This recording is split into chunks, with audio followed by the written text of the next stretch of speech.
Next, we'll look at summarizing quantitative data. In this case, we're going to look at something called histograms. Now, over the next couple of weeks, we're going to discuss a couple of different aspects of summarizing quantitative data.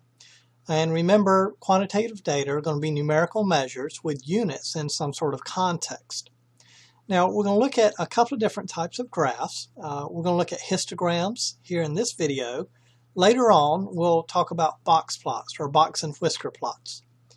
There also are numerical summaries, such as the measures of center or what a typical value would be.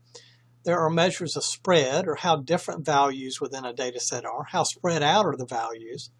And then there's a few other measures, the smallest or largest values, things that are called quartiles that divide data into quarter points.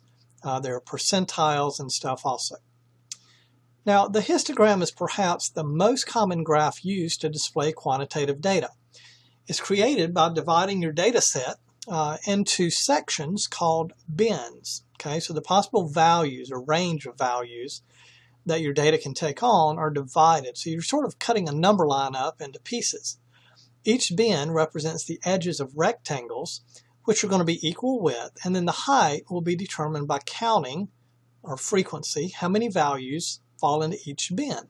And then you can label either with frequency or relative frequency or percent, just as we did before with bar graphs. Now, when the data are discrete and you're looking at something like counting number of siblings, then a lot of times the histogram is going to use each different value as its own sort of category or bin in this case. And then rectangles will be drawn with the base extending halfway between possible values. Now, with only children, you could have 0 siblings, 1 sibling, 2 siblings, and so on. So the bins would be centered at 0, 1, 2, and so on. So if we move halfway between the counting of 1 unit apart, we would go from -1/2 to 1/2 for the first bin, 1/2 to 1.5 for the second, 1.5 to 2.5 for the third, and so on. Now, a lot of times what happens is we have more values than we're going to let each value be its own bin. So what we do is we group things together. This could be like salary income levels. So instead of doing each person's individual down to the dollar or cent difference, we may say, okay, anybody within a $10,000 range, so $10,000 to $20,000, $20,000 to $30,000, $30,000 to $40,000, and so on. As another example, look at weights of automobiles. Okay, so there's a data set here, and what we're going to have to do is create bins to cover the range of values. Okay, now this is typically going to be called continuous data because we're not going to treat it as continuous, or as discrete, but we're going to treat it as continuous and then do some grouping.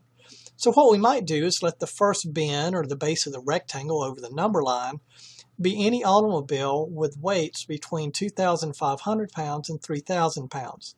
The next bin may go from 3,000 to 3,500 and so on. Notice that the width is 500 pounds in each of these cases.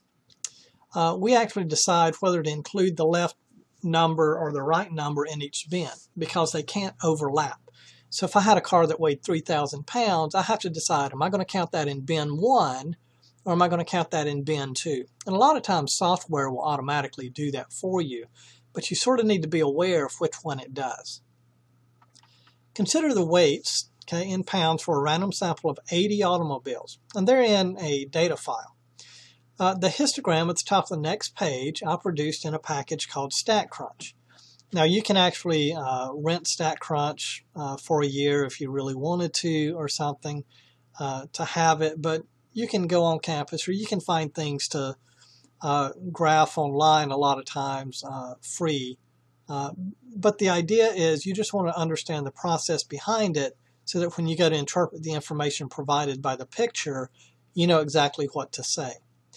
In the ALEX system, what it'll ask you to do is sort of define the edges. So it'll ask you to come up with the 2,500, 3,000, 3,500, 4,000, 4,500, and so on. And then what you'll do is you'll use like a little hand icon or something to grab the top of the rectangle and pull it up. So every time there's a vehicle that has a weight within, say, bin 2, you will pull the height of the rectangle up one more unit for the frequency. What you're going to have to do is, if I give you a histogram, you have to be able to read and interpret the information off of it for quizzes and tests. So let's go ahead and look at the graph. So in this case, what I did was made a graph of these. So let me make this a little smaller so it fits all on one page easily. So in this case, you've got the weights at the bottom, okay, and that goes from basically 2,500 to 3,000, 3,500, 4,000, 4,500, 5,000, and so on, all the way up to 6,500. And notice the height of the rectangle tells how many vehicles were in that particular weight range. So notice the tallest bar right here were vehicles that weighed between 3,500 and 4,000 pounds. The frequency, that's the way this graph is labeled, so there were, looks like 25 vehicles that weighed between 3,500 and 4,000 pounds. Here we can see that this was the next most common, so maybe 18 vehicles, 17 or 18, say 18 vehicles weighed between 4,500 and 5,000 pounds. So what characteristics are going to be important to tell based on this graph? So what are some things that will stand out? Well, what we're going to do is we're going to identify a couple of extremes. So what was the smallest? Now this isn't smallest because it's the shortest bar. It's the smallest because the weight is to the left the most. Okay, so the lightest vehicle is right here. The heaviest vehicle is over here. Now remember, you're describing weights. So the lightest vehicle is where you're leftmost on the number line. The heaviest weight would be the rightmost category, where there's a bar over it. The most common is going to be the tallest. What was most common to see? So you could describe where the tallest bar, or if there's two or three that are together a lot taller than the others, you could describe that whole grouping of three or two rectangles. In this case, I'll just describe the one. Okay, so the smallest, the largest, the most common. Then we're going to talk about shape. Okay, now if you look in your book on page 63, it gives you a list. And what I did was copy that and put it on the next page. We're going to focus basically on just three shapes for the most part. Okay, now what they did, they call it bell-shaped. I'm going to call it symmetric. So let me show you what those look like. This looks symmetric and mounded. Okay, so the idea here is this is going to have some certain nice properties. Okay, you know, they call it bell-shaped. I'm going to call it symmetric in a lot of my terminology. This is almost flat across the top, so it's almost uniform. It's almost the same everywhere.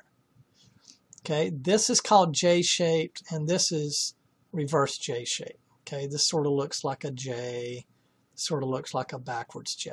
Okay, I'm not really going to focus on those. I would call these skewed the direction the tail goes. So I would call this skewed left and skewed right. Okay. Now here, this is your definition of right skewed or positively skewed. It goes up and then it goes down, but it stretches farther to the right, therefore it's skewed to the right than it does to the left.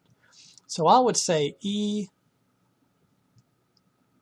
and D are both right skewed, skewed to the right, or positively skewed. Left skewed, okay, the tail stretches to the left. So instead of saying J-shaped, I would just call it left skewed. Now there are a couple of other ones that they mentioned. Bimodal, you sort of have two peaks. It's sort of like two mountains next to each other. Okay. This one, you have edges that are tall, then it dips down in the center and goes back up to another tall edge. And they call this U-shape because the center sort of looks like a U. Okay. So again, basically what I'm interested in is right skewed, left skewed, and symmetric or bell-shaped. Okay, those are the three that I'm going to focus on. Okay, so let's go back. Let's point out these characteristics in terms of this graph. Now the last thing is, are there any unusual values? And what we do is we call these things outliers. Okay, this would be a vehicle that is a lot heavier than any other one or a lot lighter than any other one in the whole data set. And what you would see with that is there would be a gap and then there would be another rectangle sitting all by itself. Okay, so let's go through these 5 characteristics. So when you see me on a quiz ask you to interpret a histogram, I'm going to look for these 5 characteristics. The lightest vehicle in the sample was between 2,500 and 3,000 pounds. The heaviest vehicle was between 6,000 and 6,500 pounds. The most common vehicle weight, okay, that's where the tallest bar is because it happened most often. It happened 25 times. The most common vehicle weight was between 3,500 and 4,000 pounds. Now, what I do when I'm describing the shape is I look at where I called most common. I count how many bars, okay, go all the way out to the left of it and how many go out to the right of it. So I've got 2 bars to the left, 1, 2, 3, 4, 5 bars to the right. If they differ by 2 or more, okay, and in this case they differ 5 to 2 by 3, okay, I'm going to call it skewed the direction that I have more bars. So I would call this skewed to the right or right skewed. Okay, and then finally, just to make sure that I've looked for outliers, I've got to say something about them. In this case, I would say there are no outliers in the data set. If I'd had a car that was 8,000 pounds and there was a rectangle all to the right over here, and then there were a lot of blank space in here because there's no vehicles that weighed that, that would be an example of an outlier. But in this case, there is not an outlier in the data set. Now, a graph gives a snapshot of the information, but when we actually have the data like we did in this case, we could actually look at specific numerical characteristics. So I could actually go back and find the actual lightest and heaviest weights given the list. Okay, now if I have the list or if I have output from software where it gives me the minimum and maximum, I can go ahead and include that. Okay, now I don't have it here. You'd have to look at the data set. But the lightest automobile actually weighed 2,750 pounds. The heaviest actually weighed 6,000 pounds. Okay, so given only the graph, if you didn't have the individual data, you'd have to say the lightest was between 2,500 and 3,000 pounds, whereas if you have the data, you can actually tell exactly what the lightest value was. Okay.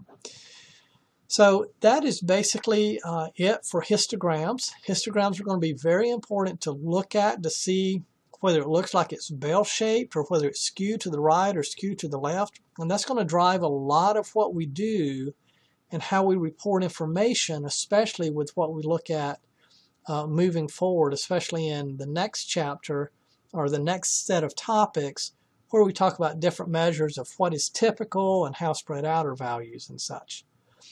But that is pretty much it for histograms.